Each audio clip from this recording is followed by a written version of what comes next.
Hello everyone, a beautiful good morning to all. I am Pooja and welcome back to my channel.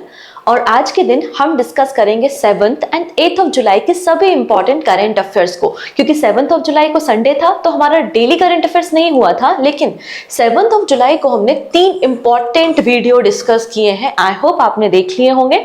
सबसे पहले हमने बात की थी 1st से लेकर 6th ऑफ जुलाई तक जो भी इंपॉर्टेंट करंट अफेयर्स थे, मतलब weekly CA weekly current affair discuss किया है, जहां पर हमने सभी important person, important sports news, important index with 40 question MCQ या 40 क्वेश्चन क्विज हमने यहाँ पर डिस्कस किया था। नेक्स्ट हमने इस पर्टिकुलर वीक की जो बैंकिंग न्यूज थी, बैंकिंग न्यूज एंड जो भी गवर्नमेंट स्कीम्स थी उनको हमने डिस्कस किया था। एंड लास्ट में हमने डिस्कस किया था क्या, ट्राइबल रिवॉल्ट, ट्राइबल अपराइजिंग हमने डिस्कस किया था, जिसमें हमने कई सारे इंपॉर्टेंट आदिवासी विद्रोहों को डिस्कस किया था, जैसे कि मुंडा है, संथाल है, आपका रंपा विद्रोह है, रामोसी विद्रोह है, कोल है, इन सबको, कोली है, इन सबको हमने यहाँ पे डिस्कस किया था। ये 3 वीडियो कल मैंने पब्लिश किए थे, आई होप आपने देख लिए होंगे। और आज हम 7 और 8 ऑफ जुलाई के करंट अफेयर डिस्कस करने वाले हैं। सबसे पहले बात करेंगे आज हम इंपॉर्टेंट पर्सन जो न्यूज में है। इंपॉर्टेंट पर्सन के बाद हम बात करेंगे नेशनल न्यूज और स्टेट न्यूज पे, उसके बाद हम बात करेंगे डिफेंस न्यूज पे, और फिर हम लास्ट में देखेंगे कुछ एमसीक्यू और 2 इंपॉर्टेंट क्वेश्चन है, क्वेश्चन ऑफ द डे। इन दोनों क्वेश्चंस के आंसर आप मुझे कमेंट सेक्शन में बता सकते हैं। डन। अब जो स्टूडेंट पहली बार चैनल पे आ रहे हैं, हो सकता है उनको नहीं पता हो कि भाई पीडीएफ कहाँ से डाउनलोड करनी है, नोट्स कैसे ही बना लेने हैं। तो सिंपल सी कहानी है, पीडीएफ के लिए डिस्क्रिप्शन में लिंक है मेरे टेलीग्राम की, तो टेलीग्राम को आप ज्वाइन कर सकते हैं पीडीएफ को डाउनलोड करने के लिए, या फिर सिंपली सर्च भी कर सकते हो पूजा जैन CA 247, ये मेरा टेलीग्राम चैनल है। ओके है जी। तो आइए स्टार्ट करते हैं कुछ इंपॉर्टेंट पर्सन। अब मेरा ऐसा मानना है कि ये क्वेश्चन आपके आने वाले एग्जाम में प्रिंट हो चुका है, ठीक है। बहुत इंपॉर्टेंट क्वेश्चन, और ऐसे क्वेश्चन जनरली एग्जाम में पूछे जाते हैं। अभी जो सीपीओ एग्जाम का एनालिसिस मैंने कराया था, उस पर भी मैंने ये पॉइंट आपको बताया था कि पद्म अवार्ड से क्वेश्चन आ रहे हैं, ठीक है। तो Foxconn chairman Young Liu receive the Padma Bhushan. आप सभी को पता होना चाहिए कि अभी जो 75th नंबर के रिपब्लिक डे था, 75वें नंबर की जब हम गणतंत्र दिवस को सेलिब्रेट कर रहे थे, तब 75th रिपब्लिक डे की ईव पर पद्म अवार्ड को अनाउंस किया गया था by the president of India. And total 17 awardee हैं जिनको पद्म भूषण अवार्ड दिया गया है इन 2024। इन 17 पर्सन में से केवल और केवल एक ही पर्सन है जो कि आपके एनआरआई या फॉरेनर कैटेगरी से है, जो कि इंडिया के भारतीय नागरिक नहीं है। वो कौन है, आपको देखने को मिल रहा है, यंग लुई। तो इसलिए इंपॉर्टेंट नाम हो जाता है। रिसेंटली इन्होंने पद्म अवार्ड को रिसीव किया है, अनाउंसमेंट बहुत पहले हुआ था, अभी रिसेंटली रिसीव किया है, इसलिए वापस से न्यूज में है। तो Foxconn chairman Young Louis has receive the Padma Bhushan award from the Manhar Singh Yadav for India Taipei association. इनको पद्म भूषण अवार्ड, जो कि हमारे देश का 3रे नंबर का 3rd हाईएस्ट सिविलियन अवार्ड है, वो दिया गया है। क्यों दिया गया है, उसका भी रीजन है, क्योंकि अगर मैं आपको बता दूं पूरे वर्ल्ड में 70% आईफोन की असेंबली, जो कि आईफोन प्रोडक्शन फैसिलिटी है, वो किसके पास है, फॉक्सकॉन के पास है। और लगातार ये एक्सपांशन कर रहे हैं इन इंडिया, और इन्होंने एक चिप प्लांट भी सेटअप करने की बात की है, joint venture with HCL group. इसलिए यहाँ पे अपने बिजनेस एक्सपांशन के कारण भारत में स्पेशली इन्हें अवार्ड दिया गया है। फॉक्सकॉन का हेडक्वार्टर ताइवान में है। It is the world largest contract manufacturer, assembly about 70% of the all iPhones. In the past year, Foxconn has invested heavily in expanding its presence in India. तो इसलिए हमने इनको पद्म अवार्ड दे दिया कि भाई बहुत अच्छा कर रहे हो और एक्सपांशन करो, ठीक है। डन। अब यहाँ पर थोड़ी सी और स्टैटिक बातें हम कर लेते हैं कि 2024 में कितने पद्म अवार्ड अनाउंस हुए।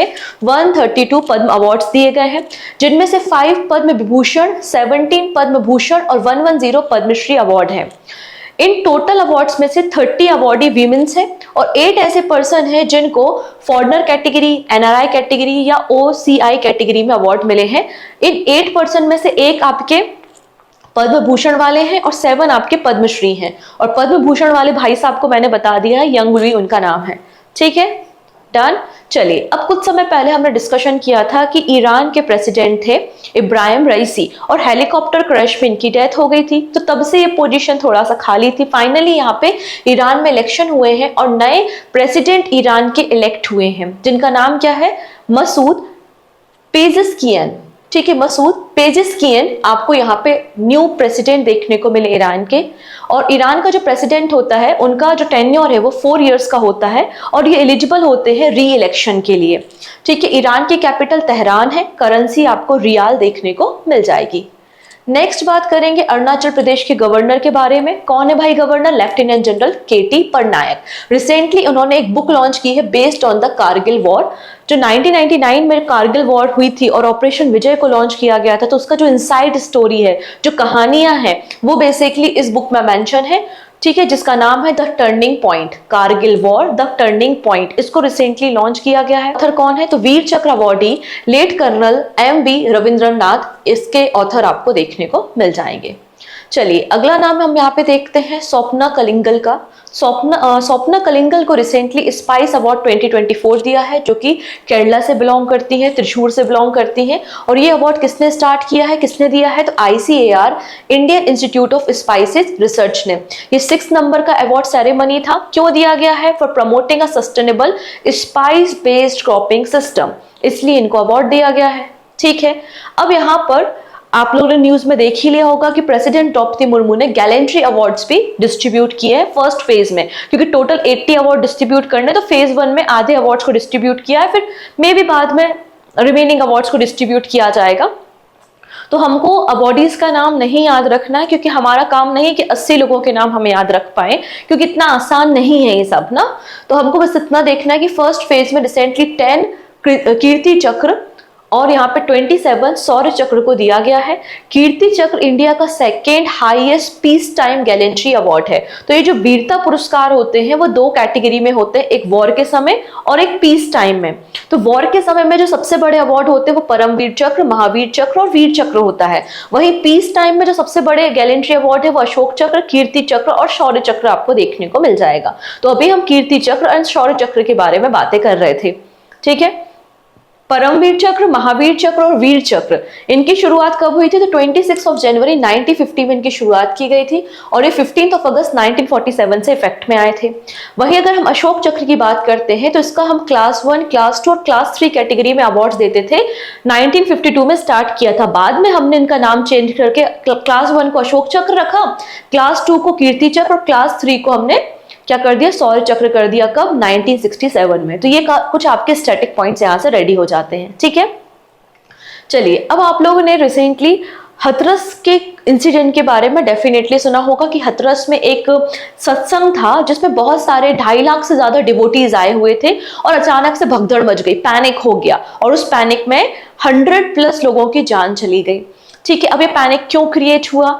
यहाँ पे जो ऑर्गेनाइजर्स थे, क्या उन्होंने प्रॉपर सेफ्टी मेजर्स को लेकर सत्संग को ऑर्गेनाइज किया था? क्या उनके पास सभी स्टेट अथॉरिटीज से लेटर थे कि आप इस सत्संग को ऑर्गेनाइज कर सकते हो? क्या ये प्लांट तो नहीं था? कोई क्रिमिनल एक्टिविटीज के कारण तो नहीं हुआ? मतलब कई सारे ऐसे डाउट्स बनते हैं। ठीक है, तो इसके लिए एक इन्वेस्टिगेशन कमेटी का फॉर्मेशन किया गया है और उसी के बारे में हम बात कर रहे हैं। तो आप देख सकते हैं Uttar Pradesh government has constituted a 3-member judicial commission to investigate the panic in the Hathras during the satsang on the 3rd July, जिसमें टोटल 121 लोगों की जान चली गई। तो उत्तर प्रदेश गवर्नर आनंदीबेन पटेल ने नोटिफिकेशन इशू किया है और 3-member कमेटी एक फॉर्म की है। इस 3-member कमेटी को हेड कौन कर रहे हैं? Headed by justice Brajesh Kumar Srivastava, a retired जज of the Allahabad high court. ठीक है, जिस कमीशन का हेडक्वार्टर कहां पर होगा? स्टेट कैपिटल लखनऊ में आपको देखने को मिल जाएगा। ये कमीशन क्या करेगा? Commission will examine whether the incident was conspiracy, accident और any other possible planned criminal incident. तो वो सारी चीजें इन्वेस्टिगेट करेगा और विथ इन 2 मंथ अपनी रिपोर्ट को सबमिट करेगा। अब उत्तर प्रदेश के जो चीफ मिनिस्टर है योगी आदित्यनाथ, उन्होंने कंपनसेशन भी अनाउंस किया है। तो यहाँ पे 2 lakh rupees for the families of the dead person, जिन लोगों की जान चली गई, और जो लोग इंजर्ड हैं उनके लिए 50,000 रुपीज उनकी फैमिली को दिया जाएगा। अब इस सत्संग किसने ऑर्गेनाइज किया था? तो नारायण सकार हरि, जिनको भोले बाबा कहा जाता है, उनका ये सत्संग था जिसमें 2.5 लाख डिवोटीज कलेक्ट हुए थे। ठीक है, अगला नाम हम देख लेते हैं यहाँ पे फ्रेंच जिम्नास्ट एरिक पाउजेडे। ही पास्ड अवे रिसेंटली और इन्होंने सिडनी ओलंपिक्स में 2000 में सिल्वर मेडल हासिल किया था। तो इनका निधन हो गया। बस आपको इतना याद रखना है किस कंट्री से हैं और किस स्पोर्ट से हैं। तो फ्रांस से बिलोंग करते हैं, जिम्नास्ट है, नाम क्या है? एरिक पाउजेडे। ठीक, नेक्स्ट बात करेंगे कुछ शॉर्ट न्यूज पे, मतलब कुछ और पर्सन न्यूज में है लेकिन उनको हम शॉर्ट में ही डिस्कस करने वाले हैं, जैसे कि जस्टिस विद्युत रंजन सारंगी। जस्टिस विद्युत रंजन सारंगी ये 15th नंबर के chief justice of the Jharkhand high court बन गए हैं। फिर जज of Madhya Pradesh high court Sheel Nagu, इनको chief justice of Punjab and Haryana high court बनाया गया है। तो हमें याद रखना झारखंड हाई कोर्ट के चीफ जस्टिस कौन बन गए हैं, विद्युत रंजन। और वहीं अगर हम बात करते Punjab and Haryana high court के चीफ जस्टिस कौन बन गए हैं, सील नागू। इसके अलावा जो अभी अपकमिंग पेरिस ओलंपिक होने वाले हैं तो 28 जो हमारे एथलीट्स पार्टिसिपेट करेंगे, तो हमारे एथलीट के स्कॉट को यहाँ पे लीड कौन करने वाला है, नीरज चोपड़ा। ठीक है, इसके अलावा आप देखेंगे BPCL. BPCL partner with the Indian Olympic Association as a principal sponsor. इसके अलावा आप लोगों ने बीटीएस कोरियन म्यूजिक उनके बारे में तो सुना होगा। सो बीटीएस जिन, इनको साउथ कोरिया ने टॉर्च बियरर सिलेक्ट किया है, चूज किया है एट द पेरिस ओलंपिक 2024 के लिए। वहीं आशा भोसले जी की बायोग्राफी को रिसेंटली रिलीज किया गया है और इस बुक को रिलीज किसने किया है, आरएसएस चीफ मोहन भागवत ने। और बुक का नाम क्या है, तो स्वर स्वामिनी आशा, ये बायोग्राफी है आशा भोसले जी की। तो आप मुझे कमेंट करके बताएंगे कि आशा जी को पद्म अवार्ड कब मिला था और कौन सा पद्म अवार्ड था, पद्म भूषण था, विभूषण था या पद्मश्री था, और कब दिया गया था, आप मुझे कमेंट सेक्शन में बताएंगे। आज का ये पहला क्वेश्चन हो गया। ठीक है, तो ये कुछ इंपॉर्टेंट पर्सन थे जिनके बारे में हमने डिस्कशन किया। चलिए अब बात करते हैं एक दो रिपोर्ट से उन पर। नेक्स्ट बात करते हैं, India ranks third most polluted country globally according to the world air quality report. हम सभी को पता है कि according to the world air quality report हम इंडिया वर्ल्ड में थर्ड नंबर पे आता है most polluted country after Bangladesh and Pakistan. ठीक है, अब WHO क्या कहता है कि वर्ल्ड हेल्थ ऑर्गेनाइजेशन WHO ने कहा है because of the air pollution every year 7 million pre mature death होती हैं। यहाँ पर ये जो वर्ल्ड एयर क्वालिटी रिपोर्ट है, ये जो PM 2.5 कंसंट्रेशन है उसके हिसाब से कि कितना आपके यहाँ पे PM 2.5 कंसंट्रेशन है, उसके अकॉर्डिंगली रिपोर्ट को पब्लिश किया जाता है। अगर हम एरिया वाइज देखते हैं तो Africa and central and south Asia जो रीजन है वो most severe air pollution region है, यहाँ पर PM 2.5 कंसंट्रेशन सबसे ज्यादा है। अगर हम ऑस्ट्रेलिया या ओशिनिया रीजन को देखते हैं तो यहाँ पर आपको ये वर्ल्ड क्लीनेस्ट रीजन देखने को मिलेगा, मतलब यहाँ पे PM 2.5 कंसंट्रेशन कम है। इंडिया के रिस्पेक्ट में बात करते हैं तो इंडिया थर्ड नंबर पे आता है बांग्लादेश एंड पाकिस्तान के बाद।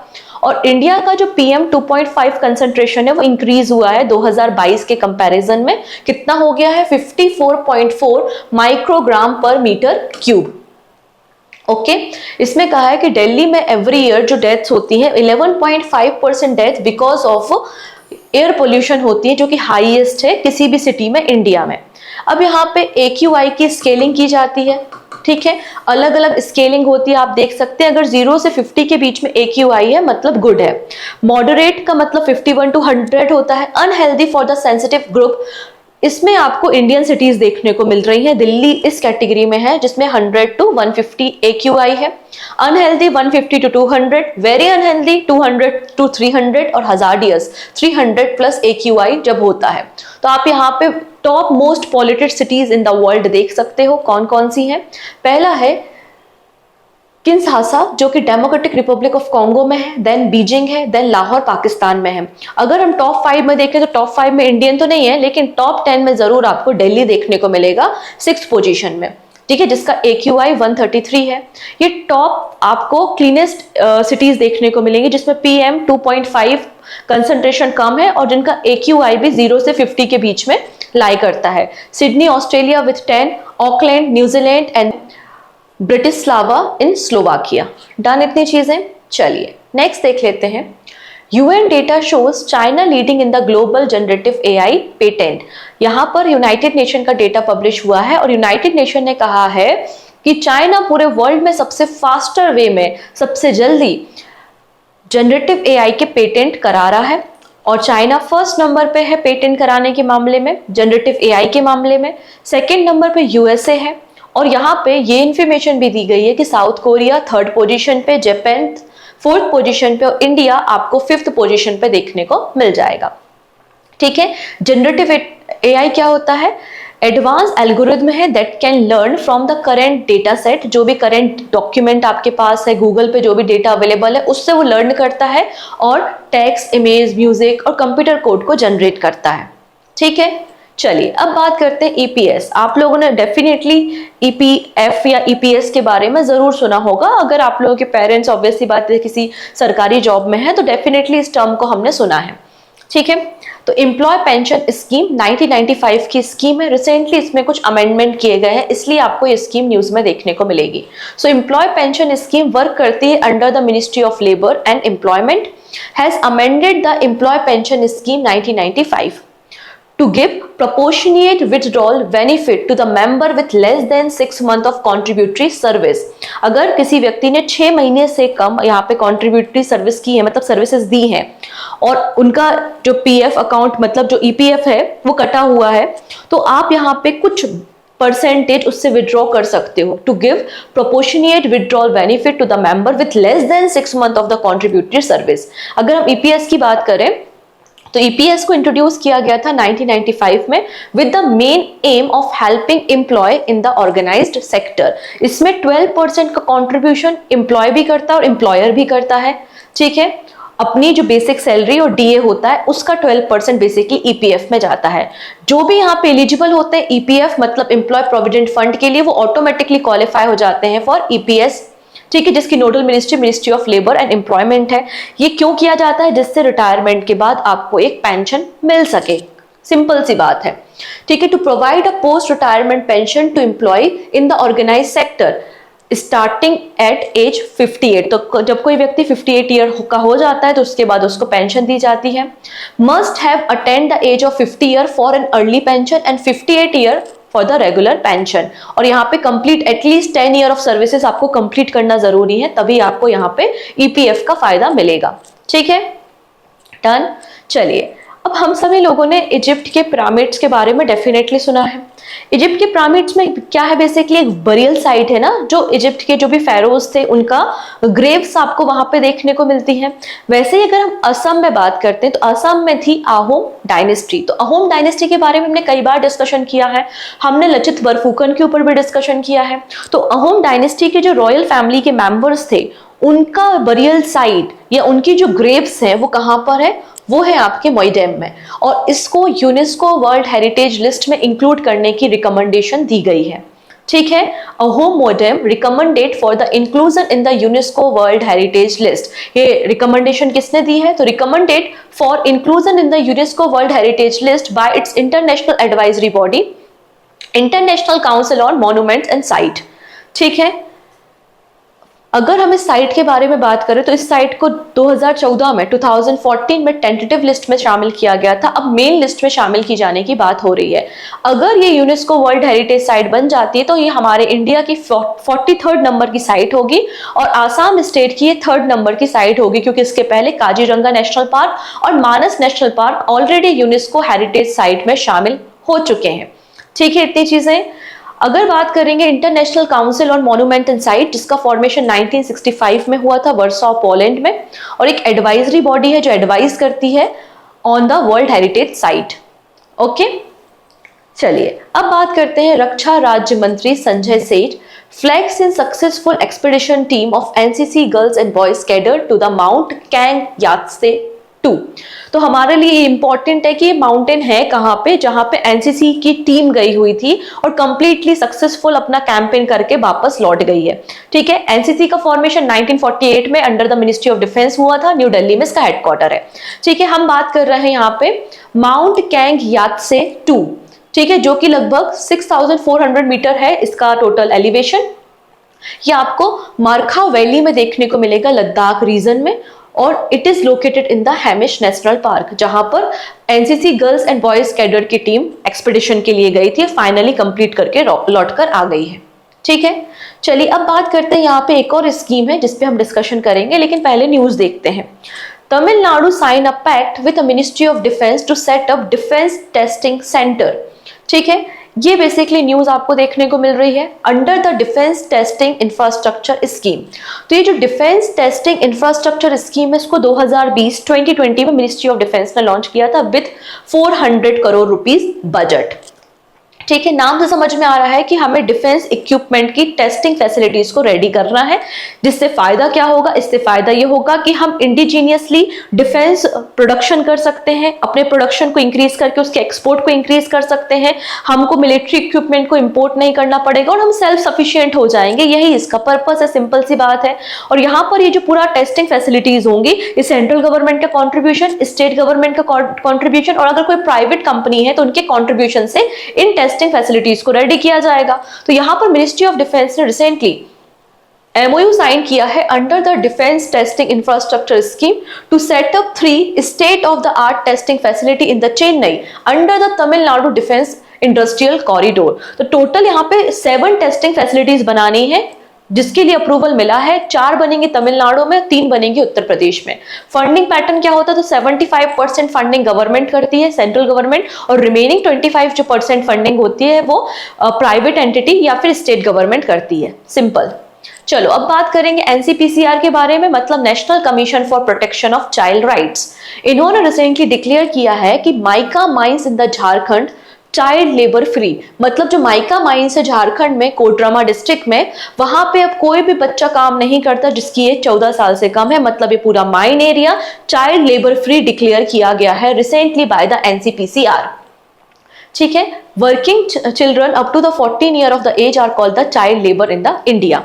अगर हम माइका के बारे में बात करें तो एक ट्रांसलूसेंट मिनरल होता है जो कई सारी इंडस्ट्री जैसे कि कॉस्मेटिक, इलेक्ट्रॉनिक्स, ऑटोमोबाइल में यूज किया जाता है। और Koderma was once called the mica capital of India. एक समय पे कोडरमा को माइका कैपिटल ऑफ इंडिया कहा जाता था। अब यहाँ पे बात हो रही थी NCPCR के बारे में, जो कि एक स्टैच्यूटरी बॉडी है। स्टैच्यूटरी बॉडी इसलिए कहा है क्योंकि इसका formation commission for protection of child right act 2005 के अंदर हुआ था और 2007 से ये एग्जिस्टेंस में है, मतलब फोर्स में है। ठीक है, NCPCR union ministry of women and child development के अंदर काम करती है। ठीक है, और union ministry of women and child development ये जो नया पोर्टफोलियो है किसको दिया है, अन्नपूर्णा देवी को मिला है। ठीक है, इसके अलावा NCPCR right to education act 2009 और पॉस्को एक्ट 2012 के अंदर भी काम करती है। ठीक है, children up to the 18 year of the age are considered as a child by the NCPCR। NCPCR में एक चेयरमैन और 6 मेंबर होते हैं और चेयरमैन का नाम क्या है, प्रियंक कानुंगो, आपको मिल जाएगा। अगर हम माइका के प्रोडक्शन के बारे में बात करें तो चाइना लार्जेस्ट प्रोड्यूसर है माइका का इन द वर्ल्ड और इंडिया 8th नंबर पे आता है। India is the 8th largest producer of mica in the world. ठीक है, इंडिया 1st नंबर पे आता है माइका के एक्सपोर्ट करने के मामले में। India is the largest exporter of mica in the world followed by the China. ठीक है, वहीं आंध्र प्रदेश की बात करते तो Andhra Pradesh largest mica producer है followed by the Rajasthan. Okay है जी। चलिए नेक्स्ट देखेंगे। आप लोग ने सोशल मीडिया एप्लीकेशन के बारे में शायद सुना होगा, इसको कभी देखा होगा, कू नाम है इसका, और 2020 में ही इस एप्लीकेशन को डिजाइन किया गया था और फिलहाल इसको शट डाउन कर दिया है क्योंकि इनको फंडिंग नहीं मिल रही थी। ठीक है, और फंडिंग क्रंच के कारण इसको बंद कर दिया गया है। बेसिकली एक इंडियन माइक्रो ब्लॉगिंग प्लेटफॉर्म था कू, जो कि एक ऑल्टरनेटिव था ट्विटर का, और कई सारे इंपॉर्टेंट पर्सनालिटी जैसे कि पीयूष गोयल जी वगैरह सबके अकाउंट यहाँ पर थे। 2020 में इसका फॉर्मेशन किया था अप्रेम राधाकृष्णन ने, जो कि एक माइक्रो ब्लॉगिंग प्लेटफॉर्म था और इंडिया का पहला ऐसा प्लेटफॉर्म था जो 10 अलग अलग लैंग्वेजेस में अवेलेबल था। और इन्होंने 2020 में उत्तर प्रदेश गवर्नमेंट के साथ भी एग्रीमेंट साइन किया था अंडर द 1 डिस्ट्रिक्ट 1 प्रोडक्ट, कि हम आपके 1 डिस्ट्रिक्ट 1 प्रोडक्ट को सपोर्ट करेंगे और उसको प्रमोट करेंगे। लेकिन यहाँ पे इन्वेस्टमेंट की कमी के कारण और फंडिंग क्रंच के कारण ये जो सोशल मीडिया एप्लीकेशन है कू, ये शट डाउन हो गया है, बंद हो गया है। ठीक है, अब यहाँ पर आपको ये छोटा सा होमवर्क है। होमवर्क में सिंपल सी बात है, एक तरफ सोशल मीडिया प्लेटफॉर्म्स है और एक तरफ उनके CEO हैं, बस आपको याद रखना है। ठीक है ना, जैसे कि OpenAI जिसमें बहुत इंपॉर्टेंट है, OpenAI से तो क्वेश्चन भी फ्रेम किया जा चुका है, सैम ऑल्टमैन इसके फाउंडर हैं। तो यहाँ पर आपको CEO और सोशल मीडिया प्लेटफॉर्म पता होने चाहिए, इंपॉर्टेंट है। आप चाहो तो स्क्रीनशॉट भी ले सकते हो और PDF तो मिल ही जाएगी आपको टेलीग्राम से। चलिए नेक्स्ट है, Chinese geologist discovered 2 new mineral in the northern China. तो नदर्न चाइना, यहाँ पे जो इनर मंगोलिया ऑटोनॉमस रीजन है, वहां पर चाइनीज जियोलॉजिस्ट ने 2 नए मिनरल रेयर अर्थ मेटल्स को डिस्कवर किया है, खोजा है। ठीक है, जो कि है नियोबियम और स्कैंडियम पर बेस्ड। तो 2 न्यू जो आपके नियोबियम और स्कैंडियम मिनरल है, जिनका नाम क्या है तो आप देख सकते हैं, ओबोनियोबाइट एंड द स्कैंडियो फ्लोरो एकरमेनेटाइट, ये पूरा नाम है इसका, इनको बेसिकली डिस्कवर किया गया है, जो कि क्रिटिकल मिनरल है। अब हमारे लिए ये न्यूज उतनी इंपॉर्टेंट नहीं है, हम इसको कनेक्ट करेंगे करंट अफेयर्स, वो भी साइंस के पोर्शन से, ठीक है, क्योंकि हर एक एसएससी एग्जाम, डिफेंस एग्जाम में साइंस तो पूछी जाएगी। तो न्यूबियम का जो अगर हम देखेंगे, यहाँ पे 41 इसका नंबर है और स्कैंडियम आपको 21 पे देखने को मिल जाएगा, ठीक है, ये हमारे लिए इंपॉर्टेंट हो जाता है। डन इतनी चीजें। Indian space agency will conduct study of Apophis asteroid, यहां पर देखिएगा, यहां एपोफिस एस्ट्रॉइड देखने को मिलेगा और 2029 में ये बहुत ज्यादा नजदीक हो जाएगा अर्थ के, तो इसकी स्टडी इसरो करेगा, ऐसा इन्होंने कहा है, ठीक है। The Indian space organisation chairman S Somnath has said the Indian space agency will conduct a study of Apophis asteroid when it will be closest to the earth in 2029। अकेले नहीं करेगा, इसकी स्टडी में मदद करेगा Japan, NASA, European space agency और इसरो, साथ में मिलकर इसकी स्टडी करने वाले हैं। एपोफिस एक अर्थ के साइज का लगभग एस्ट्रॉइड आपको देखने को मिल जाएगा। अगर हम बात करते हैं इसके नाम के बारे में, तो इजिप्टियन गॉड के नाम पे इसका नाम रखा गया और 2004 में इसको डिस्कवर किया गया था। एस्ट्रॉइड क्या होते हैं, तो रॉकी ऑब्जेक्ट होते हैं जो कि सन के अराउंड चक्कर लगाते हैं, बट इनकी साइज स्मॉलर देन प्लैनेट होती है, इसलिए इनको माइक्रो प्लैनेट भी कहा जाता है, ठीक है। Next, Indian army induct first ever indigenous chip based 4G base station. यहाँ पर जो इंडियन आर्मी होती है, उनके जो बेस स्टेशन होते हैं, वहां पे कम्युनिकेट करने के लिए आपको मोबाइल यूनिट को सेटअप करना होता है, राइट। तो यहाँ पर पहली बार इंडियन आर्मी में इंडियन मेड चिप का इस्तेमाल किया जा रहा है, इसलिए न्यूज में है। Indian army has inducted the first ever indigenous chip based 4G mobile base station, जिसको इन्होंने प्रक्योर किया है। किससे प्रक्योर किया है, तो बेंगलुरु बेस्ड फर्म सिग्नलट्रॉन। यहाँ पर मैंने कुछ दिन पहले गवर्नमेंट ई मार्केट प्लेस, जो कि एक ई कॉमर्स प्लेटफॉर्म है, जहां से केवल सरकार और सरकार की जो एंटिटीज हैं या एजेंसीज हैं वही सामान खरीद सकती हैं, तो government e market place portal से यहाँ पर जो सिग्नलट्रॉन का ये जो chip based 4G mobile base station है, इसको प्रक्योर किया है इंडियन आर्मी ने। ये जो सिग्नलट्रॉन है, इसके फाउंडर हिमांशु हैं और इन्होंने बताया कि जो सह्याद्री LTI बेस स्टेशन है, उसमें हमने सिग्नल चिप का इस्तेमाल किया है। इस कंपनी का फॉर्मेशन 2010 में हुआ था। बेसिकली ये 4G और 5G नेटवर्क के लिए चिप्स को डिजाइन करने का काम करती है। इससे फायदा क्या होगा, इंडिजीनियस चिप यूज करने से एक तो हाई डिग्री ऑफ कंट्रोल मिलेगा, सिक्योरिटी हो जाएगी आपके ऑपरेशंस में, ठीक है। The system provide high quality secure wireless communication for audio, video and data application. Next है what is the junk DNA? Recently एक स्टडी की गई और जहां पे बताया गया कि जंक DNA एक ड्राइवर है जो कि कैंसर कॉज करने का रीजन है। बिकॉज आपने देखा होगा कि लगातार बहुत सारे इंपॉर्टेंट पर्सनालिटीज भी आपको न्यूज में देखने को मिलती है जिनको डिफरेंट टाइप ऑफ कैंसर्स होते हैं। तो using artificial intelligence researchers have found potential cancer driver hidden in so called junk region of the DNA, जिनको जंक DNA कहा है। अब इसको हम थोड़ा सा समझते हैं कि जो DNA है हमारा, तो DNA में क्या होती है, इंफॉर्मेशन होती है। DNA के पास कोड होता है, उसको पता होता है कि कौन से बॉडी के ऑर्गन को कैसे बनाना है, कैसे किसी प्रोटीन का फॉर्मेशन करना है। ये सारी की सारी इंफॉर्मेशन किसके पास होती है, DNA के पास होती है। और DNA हमारा एक जेनेटिक मटेरियल होता है जो कि पेरेंट्स से बच्चों में ट्रांसफर भी होता है। तो in genetics the term junk DNA refer to the region of DNA that are not coding, क्योंकि DNA बहुत बड़ा है, बहुत सारे जीन्स पाए जाते हैं DNA के अंदर, राइट। और इन्हीं जीन्स की स्टडी करने को हम जीनोम टेक्नोलॉजी कहते हैं। और हर एक जीन में एक स्पेसिफिक कोडिंग होती है, उसके पास पता होता है कि आपके पास ये कोड है और आपको ये वाला प्रोटीन बनाना है। लेकिन ऐसा नहीं है कि सारे के सारे जीन्स में कोडिंग हो, कुछ यहाँ पे नॉन कोडिंग जीन्स भी होते हैं। तो वही बोला कि जो नॉन कोडिंग पार्ट है DNA का, ठीक है, उसमें ही पाया जाता है आपका जंक DNA। तो DNA कंटेन इंस्ट्रक्शन और coding that are used to create protein in the cell. The amount of DNA contained inside each cell is vast and not all of the genetic sequence present within a DNA molecule actually code for the protein. हर एक में coding नहीं है। सम of the part जो होते हैं वो non coding DNA होते हैं, जो कि नॉन कोडिंग आरएनए को प्रोड्यूस करते हैं, जैसे कि ट्रांसफर आरएनए या फिर आपका राइबोसोमल आरएनए को प्रोड्यूस करने का काम करते हैं। और उनके अलावा कुछ ऐसे नॉन कोडिंग डीएनए होते हैं जिनका फंक्शन क्लियर ही नहीं है, ना वो आरएनए कंपोनेंट को बना रहा है, ना वो प्रोटीन कंपोनेंट को बना रहे हैं, आखिरकार वो कर क्या रहे हैं ये भी नहीं पता। ठीक है, तो ऐसे पार्ट्स को हम क्या कहते हैं, जंक डीएनए रीजन कहते हैं, मतलब जिनके में कोई कोडिंग नहीं है, हमें नहीं पता कि वो लोग क्या कर रहे हैं। ठीक है, उसको हमने क्या कहा है, जंक डीएनए कहा है। अब जब डीएनए के बारे में इतनी सी बातें कर ली हैं तो थोड़ी और कर लेते हैं। डीएनए का मतलब होता है डीऑक्सीराइबोन्यूक्लिक एसिड। कई बार एग्जाम में घिसा पिटा क्वेश्चन पूछा जाता है, ठीक है, जिसमें जेनेटिक इंफॉर्मेशन होती है, ठीक है, कोई दिक्कत नहीं है, जो कि हमारे ऑर्गेनिज्म को, हमारे टिश्यूज को, सेल को डेवलप करने के लिए इंपॉर्टेंट होती है। ठीक है, इसमें प्रोटीन कोडिंग होती है। इसके अलावा ये आपका इनहेरिटेंस प्रॉपर्टी को रखता है। यहाँ पे अगर हम डीएनए का जैसे जब भी स्ट्रक्चर की बात करते हैं, आप देखो यहाँ पे जब भी आप डीएनए का स्ट्रक्चर देखते हो तो एक डबल हेलिकल मॉडल या डबल हेलिक्स मॉडल देखने को मिलता है। और ये double helix model James Watson और क्रिक ने दिया था 1953 में। अब यहाँ पे जो डीएनए होता है इसमें आपको 4 राइबोस शुगर देखने को मिलती है। कौन कौन सी? Adenine, cytosine, guanine and thymine.